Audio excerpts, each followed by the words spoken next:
An ejector mechanism consists of a helical compression spring having spring constant K is equal to 9.81 into 10 raised to 3 Newton per meter if it is pre-combusted by 100 mm from its free state.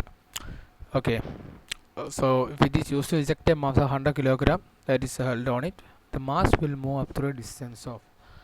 Okay, we have to find how much distance that mass will move. They have given an injector mechanism and some mass which is attached to a spring, while the spring constant is 9.81 into 10 raised to 3 Newton per meter. It is pre-combusted by 100 mm from free state means which we thought that mass it would have been 100 mm from that from this position. Okay, it was actually some point, but after placing that mass, they have come through smooth through a distance 100 mm, and it's currently at this given position. Okay, then this figure currently it is at this given position. We have to this ejector mechanism. Okay, somehow this will eject, this mass will move upward. That's how this mechanism work. That 100 kilogram mass will move upward. We have to find how much distance that move. Okay, the options are 100 mm, 500, 981 and 1000. So mass of the block is 100 kilogram, and spring stiffness K is equal to 9.81 into 10 raised to 3 Newton per meter. So to lift the mass in spring, we have given a mass which is placed on a spring.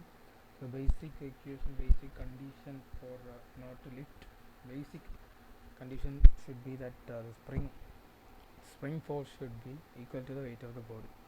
You know, spring force is physically kx, right? So the spring force developed through that x, we already told that ejector mechanism will move through distance x. That's how that ejector mechanism works. So that distance x, it will move due to a force, spring force. Okay, that's how this thing works. There will be a force given by that system.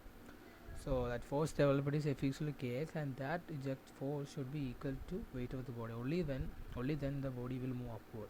Basic condition is not that the force, spring force should be equal to the weight of the body. So substituting that value, you can find that x. Okay, that displacement moved by that mass on a spring due to that spring force is 0.1 meter or 100 mm. Okay, simply the formula is the spring force equal to weight of the body. Not to move,